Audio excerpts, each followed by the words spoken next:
종목 이슈 5입니다. 주요 이슈가 되고 있는 업종과 종목들을 알아볼 겁니다. 오늘은 먼저 첫 번째로 자동차주에 대해서 알아볼 텐데요. 최근 일주일 동안 숨고르기를 나타냈습니다. 한미 FTA가 오히려 자동차주에는 호재가 될 수 있다는 분석이 나오고 있는데 알아보도록 하고요.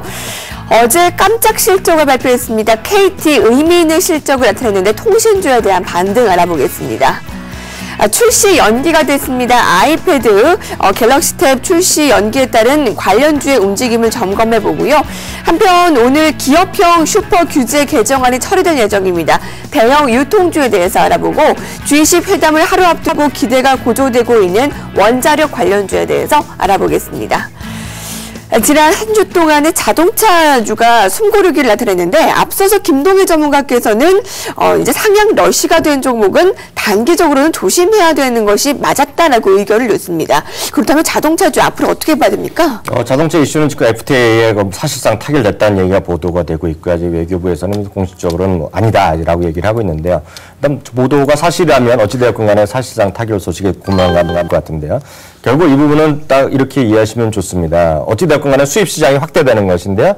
분명히 그러면 수입시장만 보면 악재겠죠. 대한민국의 자동차가 덜 팔리고 미국 자동차가 더 팔리면 당연히 악재인데요. 늘상 자주 말씀드렸다시피 이거는 겉으로는 야 이거 걱정한다고 얘기하지만 뒤로 돌아서는 자동차 메이커는 엄청나게 쾌재를 부르고 박수칠 일이다라고 보시면 좋습니다. 그럼 단기적으로 지난주 팔은 게 좋았느냐? 단기적으로 매매하신 분은 그렇게 보지만은요. 장기적으로 좀 큰 틀에서 보시는 분이라면 여전히 시황이 꺾이지 않는다는 제가 보기엔 자동차 주식 섣불리 팔아서는 안 된다는 생각 다시 한번 갖고 있고요.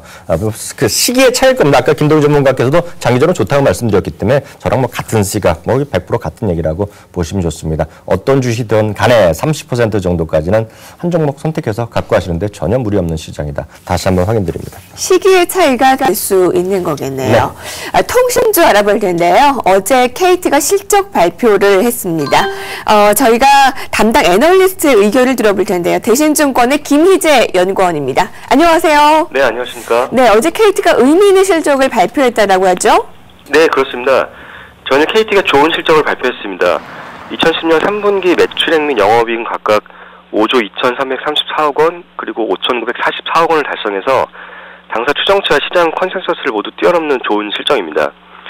KT는 연초 제시한 연간 가이던스에서 매출 목표를 19.5조 원으로 제시했고 도전 목표로 20조 원을 제시했습니다. 3분기에 보여준 이러한 좋은 실적이 4분기에도 이룰 수 있다고 판단되기 때문에 이럴 경우 연간 도전 목표를 충분히 달성할 것으로 전망됩니다.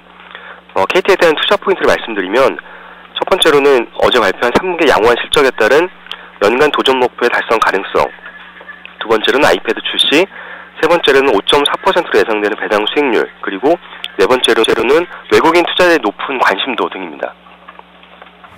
여타 통신주들도 동반 수혜를 받았는데요. 스마트 모멘텀으로 추가 상승세가 가능할까요? 네, 올해 통신주의 주가 흐름을 보면 스마트폰 보급 확대라고 하는 사항은 주가에 긍정적인 모멘텀으로 작용을 했습니다. 연초에 코스피를 뛰어넘는 상승세도 스마트폰 보급 확산에 대한 기대감 때문이었고 지난 9월 말 통신주가 급등한 이유도 단말기 보조금을 27만 원으로 규제하면 결국 스마트폰의 보급이 더 확산될 것이라는 기대감 때문이었습니다. 스마트폰은 2010년에 3사 합산 600만 대, 2011년에는 1,500만 대를 돌파해서 인구 대비 보급률 30%를 넘어설 것으로 전망됩니다. 스마트폰 사용자들의 평균 사용 요금이 일반 핸드폰 대비 70%가량 높다는 점이 올해 3분기에 걸쳐서 검증이 되었기 때문에 앞으로 남은 4분기뿐만 아니라 2011년에도 스마트 모멘텀은 계속될 것으로 보입니다. 바이오로 통신주는 지난 잃어버린 10년을 보상해줄 수 있는 새로운 모멘텀을 찾았다고 판단됩니다. 우선 어제 좋은 실적을 보여준 KT, 그리고 스마트폰에서 시장 점유율 1위를 유지하고 있는 SK텔레콤이 가장 큰 모멘텀을 받을 것으로 전망되고 LG U+의 경우에는 단말기 라인업이 조금 더 보강되는 2011년부터 본격적으로 스마트 모멘텀에 동참 가능할 것으로 전망됩니다. 대신증권의 김혜재 연구원이었습니다. 감사합니다. 네, 감사합니다. 태블릿 PC, 아이패드와 갤럭시 탭 모두 연기가 됐습니다.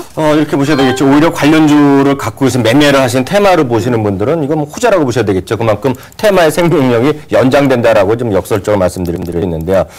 중요한 것은요. 막상 판매가 개시됐을 경우에 그 수많은 지금 이슈가 되는 테마로 올라간 것들이 유지가 되겠냐는 건데요. 단점 말씀드리면 여태까지는 성장이었는데요. 개념이 지금 딱 발표되고 사람들이 정말 사기 하기 시작하면 이제는 숫자를 확인돼야 되거든요. 덩달아 올라갔던 수많은 주식이 있는데요. 저는 차익 실현 쪽으로 보고 있습니다. 감히 말씀드리면요. 특히 부품 회사라든가 터치 스크린 관련 회사, 2차 전지 뭐 이런 것들 얘기 많이 나오는 것도 있습니다. 솔직히요. 그런 것들 제가 보기에 대부분 차익 실현의 관점으로 저는 조금씩 보고 싶고요. 물론 정원이 안 된다는 것이 아니라 그런 시기적 특성 때문에 저 자신도 말씀드렸던 부분이기 때문에 핵심주 딱 말씀드린 것 외에는 제가 보기엔 차익 실현 쪽으로 좀 보시면서 좀 현금도 확보하시는 게 낫지 않냐 이런 조심스러운 생각 전해드립니다. 네, G20 정상회담이 내일로 다가왔습니다. 엊그제였죠. 원자력 관련주에 대해서 그 집중 조명에서 저희가 알아본 바가 있었는데 실효성이 정말 있겠느냐라면서 의견을 주신 분들도 있겠고요. 네. 이 원자력 관련주에 대해서 옥석가리기가 분명히 필요하겠죠. 원자력 관련주도 이제 이렇게 말씀드리면 되겠죠. 이것도 어느 정도는 그러니까 트레이딩 관점으로 말씀드린 것인데 제가 2주 전부터 원자력 그리고 스마트 그리드 그리고 뭐 바이오 이런 3D라는 얘기를 하면서 자주 말씀드렸는데요.